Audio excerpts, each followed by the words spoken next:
Le passé peut-il être objet de connaissance? Cette question fondamentale ouvre notre exploration de la complexité de la connaissance historique. Absolument, le passé peut être objet de connaissance, mais il est crucial de comprendre que cette connaissance est complexe et nuancée. Le passé n'est pas une simple collection de faits statiques que nous pouvons observer de manière objective. Il s'agit plutôt d'une construction interprétative complexe. Ce diagramme illustre la complexité du processus d'interprétation historique. Chaque élément, identité, intérêt, contexte, méthode, influence notre compréhension du passé. Cette relation entre passé, présent et futur montre comment notre position actuelle influence notre compréhension du passé. Nous ne pouvons pas échapper à notre contexte présent. La subjectivité inhérente à la connaissance historique nécessite une approche critique. Différentes perspectives peuvent coexister et enrichir notre compréhension. Cette introduction pose les bases de notre exploration. Nous devons accepter la complexité tout en développant des outils critiques pour naviguer dans cette connaissance nuancée du passé. La connaissance historique n'est jamais neutre. Elle est façonnée par ceux qui l'écrivent, leurs perspectives, leurs motivations et leur époque. Explorons cette nature fondamentalement subjective de l'histoire. Contrairement aux sciences exactes, l'histoire ne peut prétendre à l'objectivité absolue. Chaque récit historique porte en lui la marque de son auteur, de ses croyances, de sa culture et de son contexte social. Les manuels d'histoire de différents pays peuvent présenter des versions contradictoires des mêmes événements. Cette divergence révèle comment les intérêts nationaux, politiques et idéologiques façonnent la narration historique. La perspective historique est influencée par l'âge, le sexe, la position sociale, les croyances et la culture de l'historien. Ces facteurs déterminent quels aspects du passé sont mis en lumière et lesquels restent dans l'ombre. L'interprétation historique comporte plusieurs pièges. La moralisation qui juge le passé selon nos valeurs actuelles, l'allégorie qui cherche des symboles partout, l'atomisation qui isole les événements et l'historicisation excessive qui nie toute dimension spirituelle ou universelle. Les sources historiques anciennes portent elles-mêmes les marques de leur époque. Les inscriptions, chroniques et témoignages reflètent les préoccupations, les préjugés et les intérêts de leurs auteurs. Reconnaître ces biais est essentiel pour une analyse critique. La reconnaissance de cette subjectivité n'invalide pas la connaissance historique, mais nous invite à la prudence et à la multiplicité des approches. L'image que nous nous faisons du passé est aussi importante que le passé lui-même, car elle influence nos actions présentes et futures. Le passé et le présent ne sont pas des entités séparées et isolées. Ils entretiennent un dialogue constant, où chaque époque éclaire l'autre dans une relation dynamique et enrichissante. Ce dialogue se manifeste comme un jeu de miroir. Le passé nous aide à comprendre le présent, tandis que notre perspective actuelle nous permet de réinterpréter et de mieux saisir les événements passés. Un exemple frappant de ce dialogue est l'étude de la Grande Dépression de 1929. Cette crise économique majeure continue d'informer notre compréhension des mécanismes économiques contemporains. Les files d'attente pour la nourriture, le chômage de masse et l'effondrement du système bancaire ont marqué cette époque. Les journaux de l'époque témoignent de l'ampleur de la catastrophe économique. Près de 80 ans plus tard, lors de la crise financière de 2008, les décideurs politiques et économiques se sont tournés vers les leçons de 1929 pour guider leurs réponses. Les parallèles sont saisissants. Intervention massive des banques centrales, plans de relance gouvernementaux et réforme du système financier. Le passé a servi de guide pour éviter les erreurs de 1929. Cette capacité du passé à éclairer le présent illustre parfaitement le dialogue constant entre les époques. Chaque crise, chaque transformation sociale trouve des échos dans l'histoire, offrant des clés de compréhension précieuses. Ainsi, le dialogue entre passé et présent n'est pas seulement académique. Il constitue un outil essentiel pour naviguer dans la complexité du monde contemporain et prendre des décisions éclairées. L'historien français Fernand Braudel a révolutionné notre compréhension du temps historique en distinguant trois temporalités distinctes qui coexistent et s'influencent mutuellement. Braudel, figure majeure de l'école des annales, propose une approche révolutionnaire qui reconnaît que l'histoire ne se déroule pas sur une seule échelle temporelle, mais sur trois niveaux distincts et interconnectés. Ces trois temporalités se superposent comme des couches géologiques. Au sommet, le temps court des événements, au milieu, le temps moyen des cycles, et en profondeur, le temps long des structures. Le temps court correspond aux événements qui marquent l'actualité historique. Ce sont les faits qui retiennent immédiatement l'attention. Les batailles, les révolutions, les décisions politiques majeures. Cette temporalité est celle des journalistes et des chroniqueurs. Le temps moyen révèle les cycles et les tendances qui s'étendent sur plusieurs décennies. Il s'agit des fluctuations économiques, des évolutions démographiques, des transformations sociales qui façonnent les sociétés sur le long terme. Le temps long concerne les structures profondes qui évoluent très lentement. Ce sont les contraintes géographiques, les systèmes de civilisation, les mentalités collectives qui persistent sur des siècles et conditionnent l'évolution historique. Ces temporalités ne sont pas isolées, mais interagissent constamment. Un événement du temps court peut révéler ou modifier une structure du temps long, tandis que les cycles du temps moyen conditionnent l'émergence des événements ponctuels. Prenons l'exemple de la Révolution française. Vue sous l'angle du temps court, c'est la prise de la Bastille le 14 juillet 1789. Dans le temps moyen, c'est l'aboutissement de la crise de l'Ancien Régime. Dans le temps long, c'est l'émergence de la modernité politique occidentale. Cette approche multitemporelle révolutionne la compréhension historique. Elle permet une vision plus nuancée des événements, évite le déterminisme simpliste, révèle les continuités et ruptures, et offre une analyse véritablement multidimensionnelle du passé. Reconnaître la pluralité des temporalités est donc essentiel pour articuler passé et futur de manière harmonieuse. Cette approche nous permet de comprendre que l'histoire n'est pas une succession linéaire d'événements, mais un tissu complexe de temporalités entrelacées. Le passéisme représente l'un des pièges les plus subtils dans notre rapport au passé. Cette tendance à idéaliser les époques révolues peut sérieusement entraver notre capacité d'innovation et de progrès.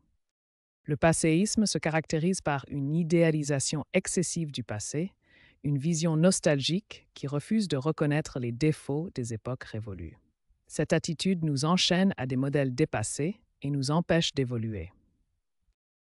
Le passéisme nous fait voir le passé à travers des lunettes roses qui déforment la réalité.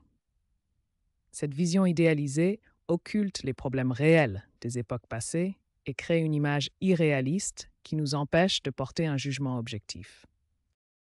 Le passéisme constitue un véritable frein à l'innovation. En nous attachant excessivement aux méthodes et aux valeurs du passé, nous perdons notre capacité à créer, à nous adapter aux nouveaux défis et à développer des solutions adaptées à notre époque. La nostalgie excessive nous enferme dans des schémas de pensée obsolètes. Nous risquons de nous accrocher à des technologies dépassées, des structures sociales rigides et des méthodes de travail inefficaces, créant une résistance systématique aux changements nécessaires. Il est essentiel de distinguer entre une vision nostalgique et une vision critique du passé. Tandis que la nostalgie idéalise et rigidifie notre rapport au passé, l'approche critique permet une analyse objective qui reconnaît les limites tout en favorisant l'adaptabilité et le progrès. Le message essentiel est clair.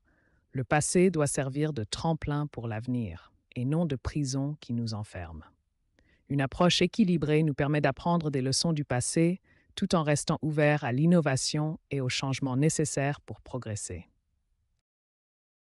Dans cette section, nous explorons comment transformer le passé en un véritable outil d'action plutôt qu'en un fardeau mémoriel. Le passé peut être abordé de deux manières fondamentalement différentes, soit comme une fin en soi, soit comme un outil au service de l'action présente. Cette distinction est cruciale car elle détermine notre rapport au temps et à l'histoire. Observons cette représentation temporelle. L'approche constructive consiste à établir un dialogue permanent entre passé, présent et futur. Le passé informe le présent, qui à son tour oriente l'action future. Cependant, il existe un piège majeur: devenir prisonnier de la mémoire. Cette situation survient lorsque nous nous enfermons dans une vision figée du passé. À l'inverse, utiliser le passé comme outil implique une démarche active et réflexive. Nous extrayons des leçons, identifions des patterns et adaptons nos stratégies. Cette approche trouve des applications concrètes dans de nombreux domaines: politique publique, stratégie d'entreprise, développement personnel et recherche scientifique. En conclusion de cette section, le passé devient véritablement utile lorsqu'il cesse d'être un objet de contemplation passive pour devenir un instrument d'action éclairée. Cette perspective transforme notre rapport au temps historique et ouvre la voie à une utilisation plus mature et productive de notre héritage collectif. Dans cette section, nous explorons les perspectives de grands penseurs et historiens sur la manière dont le passé influence notre compréhension du monde contemporain. Hannah Arendt, philosophe politique du XXe siècle, développe une conception profonde de la relation entre pensée et temporalité. Pour elle, l'acte de penser nécessite une capacité de recul par rapport au présent immédiat. Selon Arendt, la pensée authentique implique un dialogue silencieux avec soi-même, nourri par les expériences et les faits du passé. Ce processus réflexif permet de donner du sens au présent en mobilisant la mémoire collective et personnelle. Cette approche révèle que la connaissance du passé n'est pas passive, mais constitue un élément actif de notre capacité à comprendre et à juger les situations présentes. Marc Bloch, historien français et cofondateur de l'École des Annales, apporte une perspective complémentaire sur l'importance cruciale de la connaissance historique pour comprendre notre époque. Bloch formule une idée fondamentale: l'incompréhension du présent naît fatalement de l'ignorance du passé. Cette citation illustre la nécessité d'une connaissance historique pour saisir les enjeux contemporains. Cette perspective établit un lien causal direct entre la méconnaissance historique et les difficultés d'analyse du monde contemporain. Pour Bloch, l'histoire n'est pas un luxe intellectuel, mais une nécessité pratique. Cette analyse souligne que la connaissance historique fonctionne comme un éclairage indispensable pour naviguer dans la complexité du monde actuel. D'autres penseurs apportent des nuances importantes à cette réflexion. Nietzsche met en garde contre l'instrumentalisation de l'histoire, tandis que Jean Stenger souligne que ce qui importe n'est pas tant l'histoire objective que l'image que les hommes se font du passé. Ces perspectives convergent vers une compréhension nuancée. Le passé est effectivement un objet de connaissance, mais cette connaissance est complexe, subjective et doit être abordée avec discernement critique. Nous arrivons à la conclusion de notre exploration sur la question de savoir si le passé peut être objet de connaissance. Cette section finale synthétise les points clés de notre analyse. Notre exploration a révélé que le passé constitue effectivement un objet de connaissance, mais cette connaissance présente des caractéristiques particulières qu'il convient de bien comprendre. Premièrement, la connaissance historique est complexe par nature. Elle ne se résume pas à une simple collection de faits, mais implique une construction intellectuelle qui dépend de multiples facteurs. Deuxièmement, cette connaissance est fondamentalement subjective. Elle est influencée par les perspectives, les motivations et les contextes de ceux qui l'élaborent et l'interprètent. Troisièmement, le passé et le présent entretiennent un dialogue constant. Le passé informe notre compréhension du présent, tandis que notre situation présente influence notre perception du passé. Enfin, une approche critique s'avère indispensable. Elle nous permet d'éviter les pièges de l'idéalisation ou de la manipulation de l'histoire à des fins particulières. L'enjeu central consiste à établir un équilibre harmonieux entre ces trois temporalités. Le passé nous éclaire, le présent nous guide, et ensemble, il nous prépare à construire l'avenir.